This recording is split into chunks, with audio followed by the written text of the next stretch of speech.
Hey guys, আজকে explain করতে যাচ্ছি বলিউডের একটি নতুন মুভি শ্রীকান্ত। মুভিটির মধ্যে কিভাবে জীবনে ঘুরে দাঁড়ানো সম্ভব এটা খুব সুন্দরভাবে ফুটে উঠেছে। চলুন তাহলে গল্পের গভীরে। মুভির শুরুতেই অন্ধ্রপ্রদেশের একটা সিন আমাদের দেখানো হয়, যেখানে 13 জুলাই 1991-এ একটা ছেলের জন্ম হয়। ছেলের জন্মের পর ছেলেকে দেখে তার বাবা অনেক খুশি হয়। খুশিতে ছেলের নাম ফেমাস ক্রিকেটার শ্রীকান্ত রেখে দেন। এরপর সে এটাও বলে দেয়, দেখে নিও আমার ছেলেও বড় হয়ে একজন বড় ক্রিকেটার হবে। তবে শ্রীকান্তের বাবার খুশি খুব বেশি সময় টিকে থাকে না। কিছু সময় পর সে জানতে পারে তার ছেলে জন্ম থেকেই অন্ধ। এটা জানতে পেরে তার মন মেজাজ সবই ভেঙে যায়। সে যেন অনেকটাই কষ্টবোধ করে। এবার শ্রীকান্তের পরিবারের সবাই এটা সিদ্ধান্ত নিয়ে ছেলেটাকে তারা মেরে ফেলবে। ছেলেটা এই দুনিয়াতে থাকার কোনো মানেই হয় না। তাকে যদি আজ আমরা না মারি তবুও সে এই দুনিয়ার কাছে প্রত্যেক দিনই মারা পড়বে। শ্রীকান্তকে যখন তার বাবা মেরেই ফেলবে তখন শ্রীকান্তের মা তাকে মারতে দেন না, আর তাকে কুলে করে কান্না করতে করতে চলে যান। মুভিটি দেখতে থাকেন, চোখের জল আজ আটকাতে পারবেন কিনা জানি না। এরকম অনেকটা সময় পার হয়ে যায়। আমাদের শ্রীকান্তকে দেখানো হয় এখন সে অনেকটাই বড় হয়ে গেছে। শ্রীকান্ত অনেক দুঃখ আর বুক ভরা কষ্ট নিয়ে জীবনযাপন করছে। প্রত্যেকটি মানুষ তাকে অবহেলা করে। স্কুলে গেলে ক্লাসের সবাই তাকে ব্যঙ্গা করে কথা বলে। বাইরে গেলে লোকের এই সেই যত কথা, সে নাকি ভিখারি, আরো এই সেই অনেক কিছু। তবে এতে শ্রীকান্তের কোনো কিছু এসে যায় না। এসবের দিকে মন না দিয়ে সে ঠিক করে যতই বাধা বিপত্তির সামনে আসুক সে না পালিয়ে এসবের বিরুদ্ধে মোকাবেলা করবে, লড়াই করবে। এদিকে শ্রীকান্ত অন্ধ হওয়া সত্ত্বেও সে ক্লাসে টপার ছিল। তার ব্রেন সবার থেকে অনেক ফাস্ট ছিল। বাকি বাচ্চাদের তুলনায় সে খুব তাড়াতাড়ি যে কোনো জিনিস শিখে যেত। কিন্তু গ্রামে এত ভালো স্কুল বা ভালো পরিবেশ ছিল না যে শ্রীকান্তের মতো বাচ্চাদের মেধার সামনে প্রতিফলিত হবে। এর জন্য শ্রীকান্তের একজন টিচার শ্রীকান্তের বাবাকে তাকে শহরে নিয়ে যেতে বলেন। ফলে শ্রীকান্তের বাবা শ্রীকান্তকে পরের দিনই শহরে নিয়ে আসেন, আর এখানকার একটা ভালো স্কুল দেখে শ্রীকান্তকে ভর্তি করিয়ে দেন। উনাকে শ্রীকান্তের টিচার বললে ভুল হবে। শ্রীকান্তের দেখাশোনা, ভরণ পোষণ থেকে শুরু করে সবকিছু একজন মায়ের মতোই নিজ দায়িত্বে তিনি পালন করেন। জীবনের সঠিক দিক দেখান। শ্রীকান্তের যেগুলোর উপর ইন্টারেস্ট ছিল ওই সব কিছু দীপিকা ম্যাডাম তাকে শিখান। শ্রীকান্ত সব সময় সবার আগে থাকে, যেমন পড়াশোনা তেমন খেলাধুলা, এমনকি সে বড় বড় মেশিনকেও খুব তাড়াতাড়ি সারিয়ে নিতে পারত। দীপিকা ম্যাডাম শ্রীকান্তের সাথে থাকার ফলে সে সব কিছুতেই ফার্স্ট ছিল।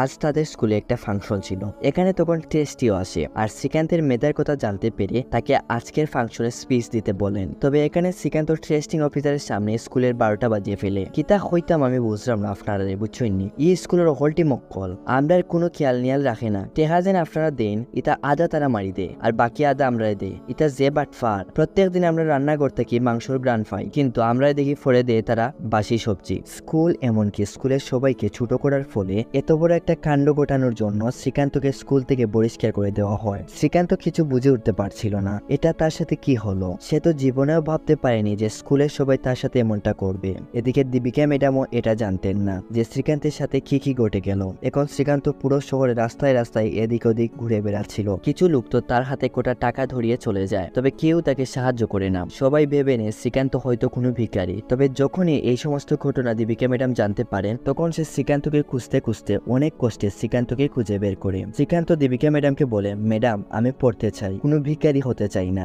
এমন কথা শুনে দীপিকা ম্যাডাম অনেক কষ্ট পান। এত কিছু হয়ে গেল, দীপিকা ম্যাডাম এবার শ্রীকান্তের পুরো ক্রিয়েটেকার হয়ে যান আর তার পুরো দায়িত্ব নিজের হাতে নিয়ে নেন। এমনকি শ্রীকান্তের বাবা মাকে বলে দেন শ্রীকান্তকে তারা পড়ায় বা না পড়ায় আমি পড়াবো। এরপর আমরা দেখি দীপিকা ম্যাডাম অনেকগুলো ক্যাসেটের মধ্যে শ্রীকান্তের জন্য পড়া রেকর্ড করে তাকে দেন, যাতে করে এগুলো শুনে শ্রীকান্ত মনে রাখতে পারে। শ্রীকান্ত প্রত্যেকটি রেকর্ড শুনে সবকিছু ভালোভাবে শিখতে থাকে, আর এভাবেই তার পড়াশোনা চালিয়ে যায়। যখন পরীক্ষার সময় চলে আসে সে সবার থেকে খুব ভালো একটা পরীক্ষা দেয়, আর এভাবেই সে স্কুলের টপার হয়ে যায়। এবার সে দীপিকা ম্যাডামের সাপোর্টে পরীক্ষায় 96% নাম্বার পেয়ে যায়। শ্রীকান্ত এবার কলেজে উঠেছে, তার ইচ্ছা সে সায়েন্স নিয়ে পড়বে। তবে কলেজের টিচার তাকে সায়েন্স নিয়ে পড়তে দেয় না, আর বলে তুমি আর্টস নিয়ে পড়ো, সায়েন্স তোমার জন্য না। কলেজের টিচারদের মনে হচ্ছিল অন্ধ ছেলে এত বড় কঠিন একটা সাবজেক্ট কিভাবে পড়বে, তার দ্বারা এসব হবে না। শ্রীকান্ত তার জেদে অটল, সে সায়েন্সই পড়বে। এভাবে কয়েকটি দিন পার হয়ে যায়। পরবর্তীতে দীপিকা ম্যাডাম আর শ্রীকান্ত ইন্ডিয়ান এডুকেশন সিস্টেমের উপর কেস করে বসেন। সবাই যখন সায়েন্স নিয়ে পড়তে পারে তো প্রতিবন্ধীরা যদি পড়তে চায় তাদের মেধা তাকে কেন সুযোগ দেওয়া হবে না। আজ কোর্টে যখন কেস শুরু হয় তখন শ্রীকান্ত প্রথমে কিছু স্পিচ বলে সবার মুখ বন্ধ করে ফেলে। কলেজের প্রিন্সিপালকে তখন ডাকা হয় যেন এই মামলায় প্রিন্সিপালও তার রায় দেয়। প্রিন্সিপাল এসে কোর্টে বলে সায়েন্স অনেক কঠিন সাবজেক্ট, এটা কোনো ছেলেখেলা নয়, আর এসব পড়া কোনো প্রতিবন্ধীর পক্ষে কোনোভাবেই সম্ভব না। তখন শ্রীকান্ত উঠে বলে আমি সবকিছু পড়তে পারি। প্রিন্সিপাল তখন ক্লাস 11-এর কিছু বই বের করে তাকে পড়তে দেন। এদিকে শ্রীকান্ত শ্রীকান্ত তো চোখে দেখতে পায় না, তার জন্য সে পড়তে পারে না, কারণ এগুলো তো প্লেন পেপার ছিল। শ্রীকান্ত তখন ব্রেইল বই বের করে অনর্গল পড়তে থাকে। অনেকেই ভাবছেন ব্রেইল বই আবার কি? আসলে ব্রেইল বই অন্ধ লোকের জন্য আবিষ্কার করা হয়েছে। সাধারণ বইয়ের মতো এগুলো, তবে এই ধরনের বইয়ে লেখা থাকে না, বরং লেখার মতো অক্ষরগুলো ডট বা বিন্দু আকারে থাকে, যাতে করে অন্ধ ব্যক্তি অনুভব করে লেখাগুলো পড়তে পারে। শ্রীকান্ত অনর্গল ব্রেইল বই পড়তে থাকে। শ্রীকান্তের পড়া শেষ হলে প্রিন্সিপালকে শ্রীকান্ত বই দিয়ে বলে, এবার আপনি একটু পড়েন তো দেখি। প্রিন্সিপাল তখন সেটা পড়তে পারে না। তখন শ্রীকান্ত বলে যে কোর্টে থেকে কেউ রেল লাইনের বই পড়তে পারবে না। একবার ভেবে দেখুন, ইন্ডিয়ান এডুকেশন সিস্টেম যদি আমরা বানাতাম তখন আপনারা কিভাবে পড়াশোনা করতেন। জর্জ তখন বিষয়টা বুঝতে পারেন। এভাবেই শ্রীকান্ত কেসটা জিতে যায় আর তার কলেজেও এডমিশন হয়ে যায়। শ্রীকান্ত মন দিয়ে পড়াশোনা করতে থাকে, পাশাপাশি সে ক্রিকেট ও অন্যান্য খেলাও খেলতো। আর অবাক করার বিষয় হলো শ্রীকান্ত প্রত্যেকটা জিনিসের মধ্যেই নাম্বার 1 হয়ে যায়। এক্সামে সে সবার থেকে ভালো মার্ক পায়, যার ফলে আইআইডিতে সে খুব সহজে চান্স পেয়ে যায়। তবে এখানে শ্রীকান্ত সমস্যায় পড়ে। ইন্ডিয়ান এডুকেশন সিস্টেমেও এখানেও প্রতিবন্ধীদের কোনো সুযোগ সুবিধা ছিল না। শ্রীকান্ত ঠিক করে সে শুধু পড়তে চায় আর কোনো ঝামেলার মধ্যে পড়তে চায় না। এর জন্য সে এবার আর ইন্ডিয়ান এডুকেশন সিস্টেমের উপর কেস না করে সে তার পড়াশোনা নর্মাল কলেজ থেকেই চালিয়ে যায়। পাশাপাশি প্রতিবন্ধী লোকের সাথে ক্রিকেট খেলাও সে শুরু করে দেয়। সবকিছুতেই শ্রীকান্ত এত বেশি পারফর্ম করতো যে সবাই তাকে দেখেও না দেখার বান করত। একদিন একটা প্রোগ্রামে শ্রীকান্ত যায়। ওই দিন সেখানে আব্দুল কালাম আসেন। উনি সবাইকে জিজ্ঞেস করেন, এই বলো দহল বড়ইয়া কিতা উইতাই রে, কিতা স্বপ্ন তোমরার, ফুরিন্তরা লইয়া বেলঙ্গি মারা না বালা কিছু করার স্বপ্ন আছে রে। এখানে প্রত্যেক স্টুডেন্টই তাদের মতো করে মতামত দেয়, যে কেউ ডাক্তার হবে, কেউ হবে ইঞ্জিনিয়ার, এরকম আর কি, যার যার মতো করে সবাই তাদের মতামত দেয়। যখন শ্রীকান্তকে জিজ্ঞেস করা হয় তার স্বপ্ন কি, তখন শ্রীকান্ত বলে, আমি দেশের প্রথম বিজলি ইম্পেয়ার্ড প্রেসিডেন্ট হতে চাই। এটা শুনে আব্দুল কালাম তার নামকে জিজ্ঞেস করেন, আর তার কথাগুলো শুনে তিনি অনেক খুশি হন, কেননা উনি এটা বুঝতে পারেন শ্রীকান্ত কতটা স্বাবলম্বী, কতটা দায়িত্বশীল। এর কিছুদিন পর প্রতিবন্ধীদের জন্য আয়োজিত আন্তর্জাতিক ক্রিকেট ম্যাচে শ্রীকান্ত সিলেক্ট হয়ে যায়। এটা শুনে সে এতটা খুশি হয় যা বলে বোঝানোর মতো নয়। সে ছোটবেলা থেকেই একজন ক্রিকেটার হওয়ার স্বপ্ন দেখে আসছে, তবে পরিস্থিতি তাকে সামনে এগোতে দিচ্ছে না। দীপিকা ম্যাডাম শ্রীকান্তকে বলেন সামনের দিকে ভালো পড়াশোনার জন্য এমআইডিতে অ্যাপ্লাই করে দিতে, কিন্তু সমস্যা হলো এমআইডিতে পড়ার জন্য শ্রীকান্তকে ক্রিকেট ছাড়তে হবে। পড়াশোনাই আমার কাছে বেশি গুরুত্বপূর্ণ। এভাবেই শ্রীকান্তের জীবন চলতে থাকে। অনেকটা সময় কেটে যায়। আজ ফলাফল প্রকাশ হয়েছে। শ্রীকান্ত আমেরিকার 4টি সবচেয়ে বড় এমআইডি ইউনিভার্সিটিতে পড়ার সুযোগ পেয়ে যায়। শ্রীকান্ত এই 4টি ইউনিভার্সিটি থেকে বাছাই করে বোস্টার ইউনিভার্সিটিকে সিলেক্ট করে শ্রীকান্ত বেরিয়ে পড়ে আমেরিকার উদ্দেশ্যে। তবে সে যখন হায়দ্রাবাদ এয়ারপোর্টে একা ছিল, হায়দ্রাবাদের এয়ারপোর্টের ম্যানেজার যখন জানতে পারে শ্রীকান্ত প্রতিবন্ধী, সে চোখে দেখতে পায় না, ম্যানেজার তখন আর তাকে যেতে দেয় না আর বলে, আপনি আসলে পুরোপুরি ঠিক না, আর আপনার সাথে পরিচিত কেউ নেই, এভাবে আমরা আপনাকে যেতে দিতে পারি না। দুঃখজনক হলেও আমরা বাধ্য হচ্ছে আপনার ফ্লাইট ক্যান্সেল করতে। শ্রীকান্ত এগুলো শুনে অনেকটাই ভেঙে পড়ে। এখানেই কি তার স্বপ্ন শেষ? সে তখন এখানকার চেয়ারম্যানের সাথে কথা বলে আর প্ল্যানের সেটিং অ্যারেঞ্জমেন্ট থেকে শুরু করে A to Z সবকিছু বলে দেয়, যাতে করে চেয়ারম্যান তাকে ভরসা করতে পারে সে একাই ট্রাভেল করতে পারবে। শ্রীকান্তের দক্ষতা দেখে তাকে যেতে দেওয়া হয়। সেখানে গিয়ে সে ইউনিভার্সিটিতে এডমিশন নিয়ে তার পড়াশোনা স্টার্ট করে দেয়। এখানে তার অনেক নতুন নতুন বন্ধু বান্ধবের সাথে পরিচয় হয়। অবাক করার বিষয়, সচরাচর দেশের মতো সে এখানেও সবকিছুতে টপার হতে থাকে। এখানে সে অনেক নতুন নতুন জিনিস শিখতে পারে। তুলনামূলক দেশ থেকে এখানে তার ভালোই দিনকাল যেতে থাকে। এখানকার সবাই তাকে সবকিছুতেই সাপোর্ট করত।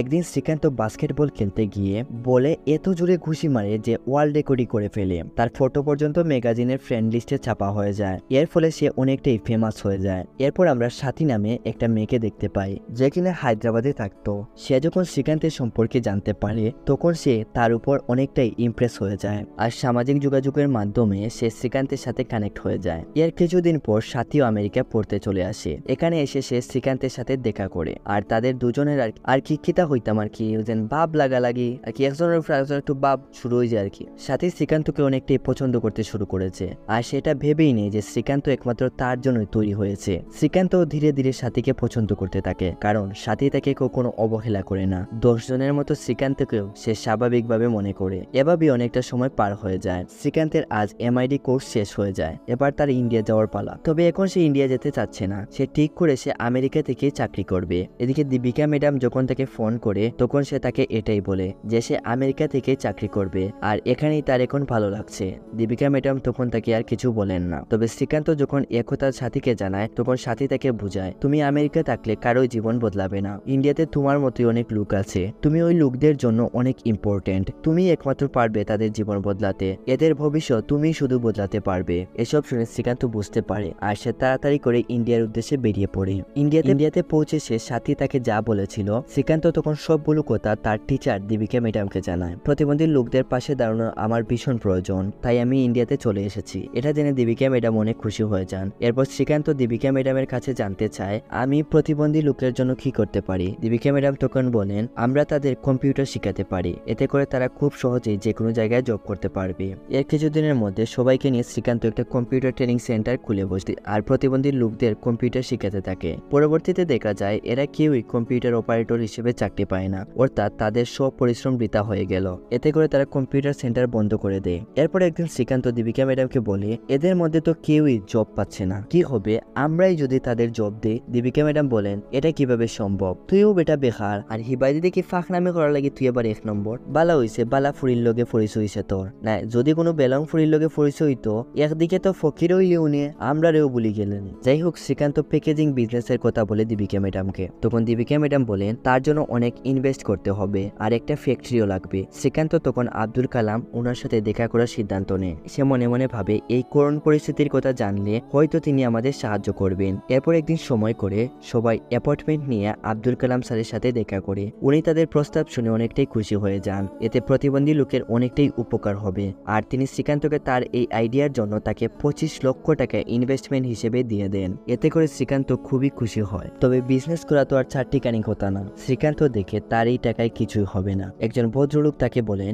একটা বিজনেস করতে হলে প্রথম দিকে 2 থেকে 3 কোটি টাকা নিয়ে দাঁড়াতে হবে। শ্রীকান্ত অনেকের সাথে ইনভেস্ট নিয়ে কথা বলে, তবে কেউ তাকে সাহায্য করে না। এভাবে দিন যেতে থাকে। একদিন হঠাৎ শ্রীকান্তের এক বড় ইনভেস্টার রবির সাথে পরিচয় হয়। শ্রীকান্ত তাকে বিজনেসের আইডিয়া খুলে বলে আর এটাও বলে, আব্দুল কালামই আমাদের প্রথম 25 লক্ষ টাকা ইনভেস্টমেন্ট হিসেবে দিয়েছেন। এগুলো জানতে পেরে রবি শ্রীকান্তের আইডিয়া অনেক পছন্দ হয় আর সেও এবার শ্রীকান্তের সাথে একজুট হয়ে যায়। এরপর শ্রীকান্ত আর রবি মিলে একটা ফ্যাক্টরি কিনে নেয় আর এর নাম দেয় বুলেট ইন্ডাস্ট্রি। সবাই তখন ভীষণ খুশি। এখানে কাজ ছিল রিসাইক্লিং পেপারকে প্যাকেজিং পেপারে বানানো। ফ্যাক্টরিতে শুধু প্রতিবন্ধী লোকই কাজ করত। এখানে তাদের সবাইকে যারা কাজ হবে তাদের প্রত্যেক মাসে 8,000 টাকা করে দেওয়া হবে সিলেক্ট করা হয়। শ্রীকান্ত ফ্যাক্টরিতে 10 জনের মতো ওয়ার্কার হিসেবে কাজ করত আর সেও মাসে 8,000 টাকা করে পেত। ধীরে ধীরে শ্রীকান্তের বুলেট ইন্ডাস্ট্রি অনেক গ্রো করতে থাকে। কয়েক মাসের মধ্যে শ্রীকান্ত আর এখানে যারা কাজ করত সবাই ভালো মানের একটা প্রফিট পেতে শুরু করে। রবিও অনেক খুশি। যতই দিন যাচ্ছিল বুলেট ইন্ডাস্ট্রি বড় হতে থাকে, তবে এর সমস্ত ক্রেডিটই পাচ্ছিল রবি। এটা মোটেও শ্রীকান্তের পছন্দ হচ্ছিল না। উবারে ফুয়া মাঝখান থেকে আইয়া বুঝতানি নানি কত বড় স্বার্থপর, হে বলে সপ্তাহ করছে, সব করলাম আমি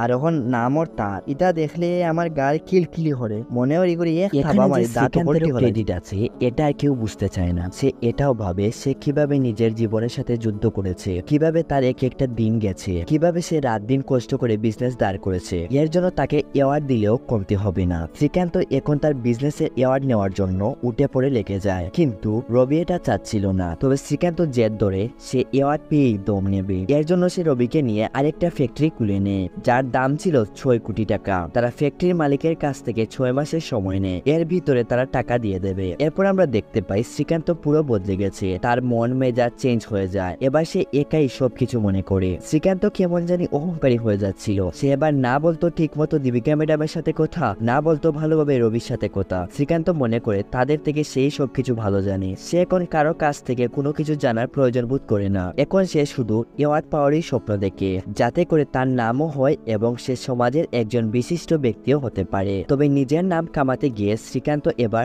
রাজনীতিতেও জড়িয়ে পড়ে। এমএলএ তাকে টিকিট দিতে চেয়েছিলেন। দীপিকা ম্যাডাম তখন তাকে এমনটা করতে মানা করেন আর বলেন, তুমি পলিটিক্সে গিয়ে কিছুই করতে পারবে না বাবা। তবে শ্রীকান্ত যে এবার ঘাড় বেঁকা করে আছে, সে দীপিকা ম্যাডামকে বলে, আমি জানি এখন কোনটা করলে ভালো হবে, কোনটা করলে খারাপ হবে। আমার যথেষ্ট বয়স হয়েছে, এসব আর আমাকে জ্ঞান দিতে হবে না। এসব কথা শুনে দীপিকা ম্যাডাম তাকে কি বলবেন সেটাই বুঝে উঠতে পারছিলেন না শ্রীকান্তের হঠাৎ এমন পরিবর্তন দেখে। এরপর শ্রীকান্ত যখন এমএলএর অফিসে আসে তখন সে জানতে পারে এরা শ্রীকান্তের মতো অন্ধ লোকের কাছ থেকে ভোট নিয়ে ইলেকশন জিততে চায়। এর জন্য শ্রীকান্তকে তারা পার্টিতে যোগদান করার সুযোগ দিয়েছে। শ্রীকান্ত প্রতিবন্ধী হয় পার্টির অনেকে তাকে নিয়ে অনেক ট্রল করে, টিটকারি মারে। এর জন্য শ্রীকান্তের মন ভেঙে যায়। তখন সে ভাবে দীপিকা ম্যাডাম আর রবির কথা, কত বছর ধরে তাদের সাথে সে রয়েছে, তবে তারা কখনোই এটা বুঝতে দেননি যে সে যে অন্ধ। আর সে তাদেরকে এখন গুরুত্ব দিচ্ছে না। নিজের ইগো দেখাচ্ছে কত বড় সে একটা অন্যায় করেছে। এগুলো ভেবে ভেবে সে সে সোজা চলে যায় দীপিকা ম্যাডামের কাছে। সেখানে গিয়ে সে কান্না করতে করতে দীপিকা ম্যাডামকে জড়িয়ে ধরে বলে, ম্যাডাম আমি আমার ভুল বুঝতে পেরেছি, আমাকে প্লিজ মাফ করে দেন। দীপিকা ম্যাডামও তাকে মাফ করে দেন, কেননা ছোটবেলা থেকে শ্রীকান্ত তার হাতে মানুষ,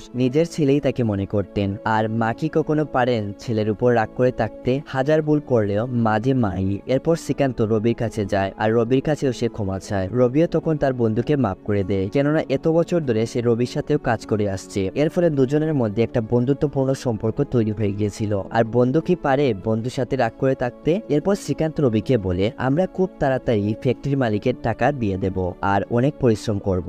এরপর সবকিছু আগের মতো হয়ে যায়। আর শ্রীকান্তের আটুট পরিশ্রমের ফলস্বরূপ স্পেশাল ক্যাটাগরিতে বিজনেসম্যান অফ দ্য ইয়ারের অ্যাওয়ার্ড পেয়ে যায়। এরপর শ্রীকান্ত যে অন্ধ আর তার সাহসিকতার উপর একটা মূল্যবান স্পিচ দেয়, আমরা অন্ধ হয়েছি তো কি হয়েছে, তবে আমরা কারো থেকে কম না। এর জন্য আমাদের একবার সুযোগ দিয়েই দেখুন না আমরা ওই জিনিসটা করতে পারি কিনা। আমরা সব কিছুই করতে পারি যা একজন সাধারণ মানুষ করতে পারে। আর আমি এখন এই স্পেশাল ক্যাটাগরি অ্যাওয়ার্ড নিতে পারবো না, আমি তখনই এটা নেব যদি কেউ এই অ্যাওয়ার্ড নর্মাল ক্যাটাগরি থেকে দেয়, তখন আমি এটা হাসি মুখে বরণ করব। শ্রীকান্তের এসব কথা শুনে সবাই হাততালি দিতে লাগে আর সবার মনে শ্রীকান্তের জন্য সম্মান অনেকটাই বেড়ে যায়। আর এই মুভিটা এখানেই শেষ হয়ে যায়।